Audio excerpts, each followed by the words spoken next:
एक बार बातों ही बातों में माता पार्वती ने भगवान शिव से आंख मिचौली खेलने की इच्छा जाहिर की। चलिए ना प्रभु, कितने समय से हम दोनों ने कोई क्रीड़ा नहीं की, हम आज कोई खेल खेलते हैं। आज वातावरण कितना सुंदर है, कैलाश पर्वत पर ठंडी हवाओं के झोंके कितने मनमोहक लग रहे हैं। हाँ, वातावरण तो बहुत सुहावना और मनमोहक है, पर हम कौन सी क्रीड़ा करेंगे? अब आप ही बताओ कि हम क्या खेल खेलें? क्यों ना हम आंख मिचौली खेलें? कितने समय से हमने आंख मिचौली नहीं खेली। पर सर्वप्रथम आंख पर पट्टी मैं बांधूंगी ताकि मैं आपको जल्दी से ढूंढ सकूं। ठीक है देवी पार्वती, जैसी आपकी इच्छा। भगवान शिव ने माँ पार्वती की आंखों पर पट्टी बांधी और उसके पश्चात उन दोनों ने आंख मिचौली खेलना प्रारंभ किया।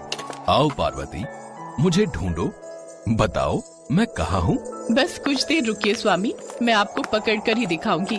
मैं आपकी आवाज की दिशा में बढ़ रही हूँ। मैं तो इधर हूँ, तुम कहाँ ढूंढ रही हो? बस कुछ देर और प्रतीक्षा कीजिए, मैं आपको पकड़ने वाली हूँ।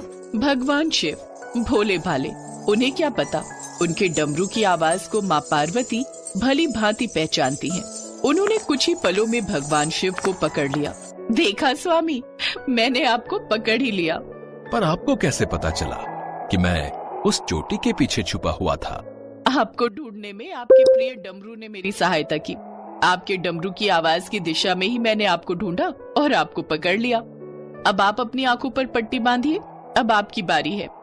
ठीक है देवी, मैं तो आपको यूं ही चुटकियों में पकड़ लूंगा। अच्छा, देखते हैं। माँ पार्वती और भगवान शिव का एक बार फिर से आंख मिचौली का खेल प्रारंभ हुआ। अब भगवान शिव की आंखों पर पट्टी बंधी थी और वह माँ पार्वती को ढूंढ रहे थे। माँ पार्वती बार बार भगवान शिव के पास आती, उन पर फूलों की वर्षा करती।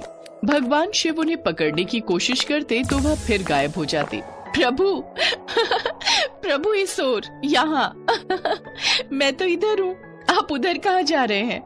देवी पार्वती को तो पकड़ना बहुत असंभव हो रहा है। अब क्या करूं? खेल भी तो खेलना है। तभी भगवान शिव को बालक गणेश की आवाज सुनाई दी। गणेश पुत्र, गणेश, जरा इधर तो आना। पिताश्री, आपकी आंखों पर पट्टी कैसे बंधी हुई है? तुम्हारी माता और मैं आंख मिचौली खेल रहे हैं। मेरी आंखों पर पट्टी बंधी है, मुझे तुम्हारी माता को ढूंढना है। तुम मेरी इसमें सहायता कर सकते हो, जरा देखकर तो बताओ तुम्हारी माता किस दिशा में छुपी है, मैं उन्हें पकड़ लूंगा। पिताश्री, यदि मैंने आपकी सहायता की तो माता मुझसे नाराज हो जाएंगी, और वैसे भी ये तो खेल में छल हुआ ना, मैं आपकी इस छल में सहायता क्यों करूं? नहीं पिताश्री, मैं आपकी इस कार्य में कोई मदद नहीं कर सकता। ये खेल आपको स्वयं ही खेलना होगा। मैं जा रहा हूँ, कार्तिकेय भैया मेरी प्रतीक्षा कर रहे हैं, हम दोनों भ्रमण के लिए जा रहे हैं। अरे पुत्र गणेश, सुनो तो। अब क्या करूं?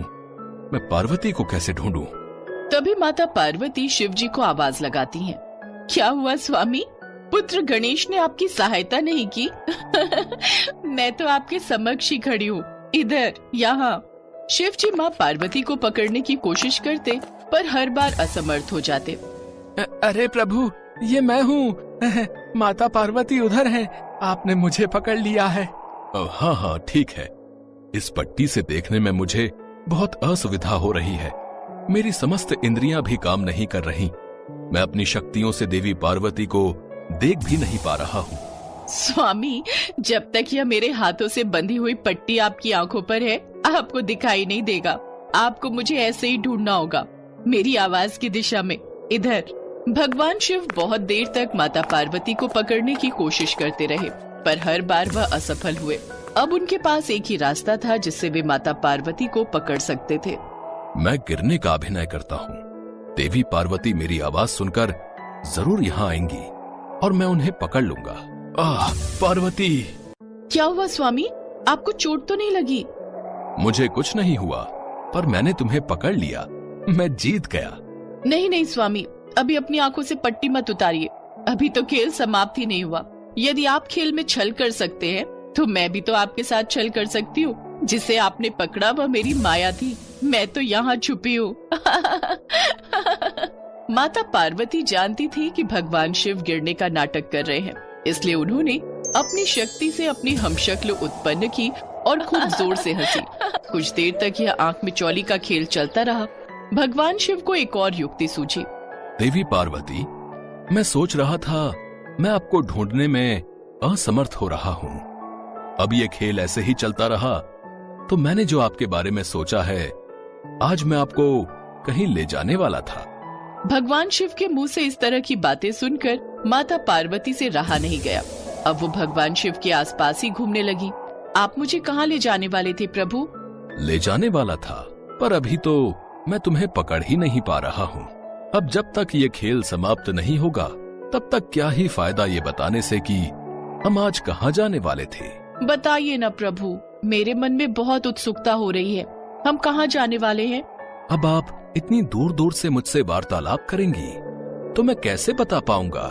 माँ पार्वती ये भूल चुकी थी कि अभी तो आंख मिचौली का खेल चल रहा है। शिव जी ने उन्हें अपनी बातों में फंसा लिया और बस माँ पार्वती पकड़ी गई। ये पकड़ लिया मैंने आपको। अच्छा, तो आप जानबूझकर मुझे बातों में उलझा रहे थे ताकि आप मुझे पकड़ सको। जाइए प्रभु, मैं आपसे बात नहीं करूंगी। शिव जी ने अपनी आंखों से पट्टी उतारी। वे समझ गए थे कि माँ पार्वती नाराज हो गई हैं। अब उनके पास माँ पार्वती को मनाने का एक ही रास्ता था। अच्छा ठीक है, तुम जीती मैं हारा। वैसे मैं सोच रहा था क्यों ना आज हम स्वर्ग की सैर पर चलें। बहुत दिनों से हम किसी भ्रमण पर नहीं गए। भ्रमण पर? ठीक है, तो मैं अभी तैयार होकर आती हूँ। बस महादेव और माता पार्वती के बीच सुलह हो गई और वे दोनों स्वर्ग के भ्रमण पर निकल जाते हैं। सच ही तो है, पति पत्नी का रिश्ता ऐसा ही होता है। जहाँ एक पल में खट्टी मीठी लड़ाई होती है तो वहीं एक पल में एक दूसरे के लिए ढेर सारा प्यार उमड़ आता है। तभी तो ये बंधन 7 जन्मों का कहलाता है।